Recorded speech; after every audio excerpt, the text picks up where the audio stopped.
இன்னும் சில அடக்குமுறைகள் உலகத்தில் இருக்கு. என்னது? ஒருத்தனுக்கு ஆள் பலம் இருக்கும், ஒருத்தனுக்கு பண பலம் இருக்கும், ஒருத்தனுக்கு உடல் பலம் இருக்கு. இந்த மாதிரி மனிதர்கள் வேறுபடும் பொழுது இதுல எல்லாம் யாரு மேல நிக்கிறானோ அவன் கீழே நிக்கிறவனை மிதிக்க பார்க்கறான். பணக்காரன் வந்து ஏழைய மிதிக்கிறான். உடல் வலிமை உள்ளவன் என்ன செய்யறான்? அல்லது 10 பேரை சேர்த்து வைத்துக் கொண்டவன் அதை விட கீழானவனை தாழ்த்துறான், அவங்களுடைய உரிமையை பறிக்கிறான். அப்ப ஆதிக்க சக்திகளாக இருக்கக்கூடியவர்கள் சாதாரண மக்கள் மீது அடக்குமுறையை ஏவி விடுகிறார்கள்.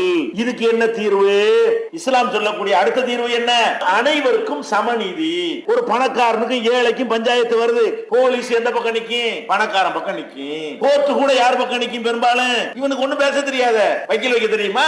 நல்ல பாராட்டுல வக்கீல வச்சு அவன் ஜெயிச்சுட்டு ஓடியாந்துருவான். அப்ப கோர்ட் அந்த பக்கம் தான் நிக்கும், அரசாங்கம் அந்த பக்கம் தான் நிக்கும். யார் பணக்காரனா இருக்கிறானோ, யார் படைபலத்தோட இருக்கிறானோ, யார் செல்வாக்குள்ளவனா இருக்கிறானோ, யார் அடியாட்கள் அதிகமா வச்சிருக்கிறானோ அவன் நினைச்சதை செய்து கொள்கிறான். சாதாரண அப்பாவி மக்களாக இருந்தால் அவங்களுடைய உரிமைகள் பறிக்கப்படுகிறது.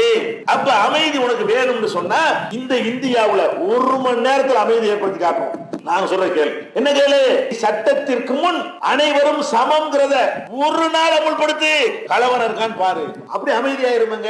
எப்படி ஏற்படும்? நபிகள் நாயகம் ஸல்லல்லாஹு அலைஹி வஸல்லம் அவங்களுடைய ஆட்சி காலத்துல ஒரு அம்மா திருடிடுறாங்க. அந்த அம்மாவுடைய பேர் பாத்திமா. நபிகள் நாயகத்துடைய மகள் பேரும் பாத்திமா தான். இந்த திருடினது வந்து வேற ஒரு பாத்திமா. அந்த பாத்திமாங்கிற பெண்ணு திருடினவுனே ஒரு கூட்டமே வருது நபிகள் நாயகத்திட்ட பரிந்துரை செய்வதற்கு. என்ன பரிந்துரை?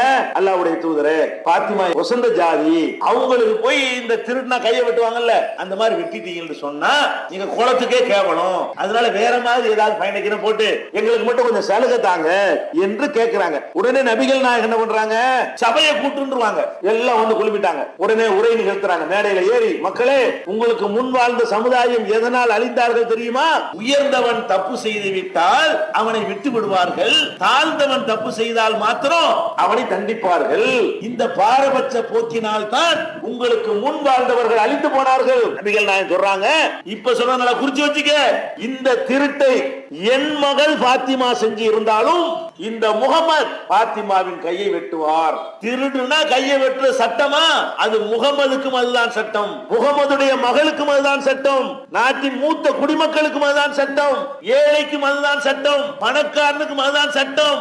இங்கே சட்டம் வளையாது, யாருக்கும் வளையாது என்று சொல்லி நபிகள் நாயகம் அவர்கள் டிக்ளேர் பண்ணாங்களே.